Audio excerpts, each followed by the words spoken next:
My whole life has been a series of seeking God, doubting, definitely having some lost moments for little bits of time, whether it's, a day, maybe a week, a month, up to a year.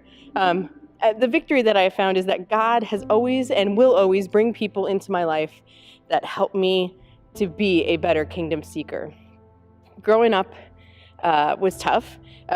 Doubting where God was in our family. There was alcoholism and abuse and Satan pulling our family apart in many, many different ways. But once again, God in those moments of my childhood, showed me through my parents exactly what being a kingdom seeker was. He showed us to wash away doubt and to rely on Him, and in turn rely on each other. My junior year, I had this amazing roommate, Kathy, who showed me who God was again, both in the way that she was my friend, but also in kind of inviting me to church back with her. And she showed me that I could make both worlds connect. Not perfectly, but that I could find God again in my life and find a way to be a seeker of His again in my life and not get caught up in the junk of this world.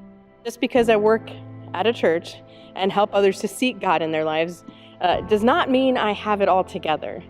Far from it. Professionally, God stretches me daily in my job and in my faith to be a better steward and a better worker for His kingdom, a better servant of Him.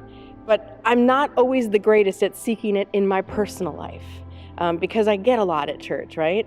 But I work hard to find ways to find that connection to Him again, so that I don't get down into the doubt and the worry that can happen in this world, right?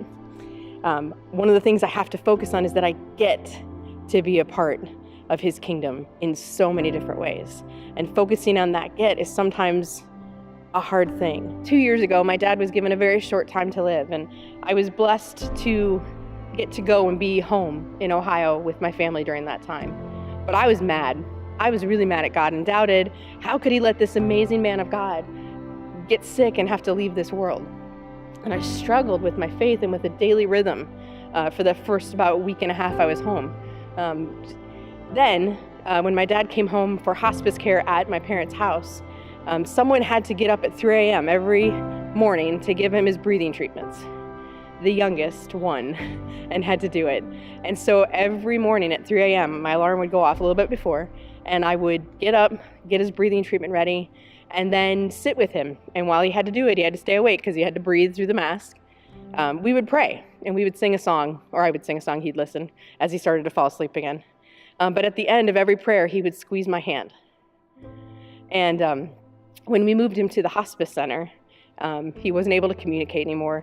Later, sitting in his hospice room the morning before he passed, praying with him, trying to understand why this was happening, he squeezed my hand, and this peace washed over me.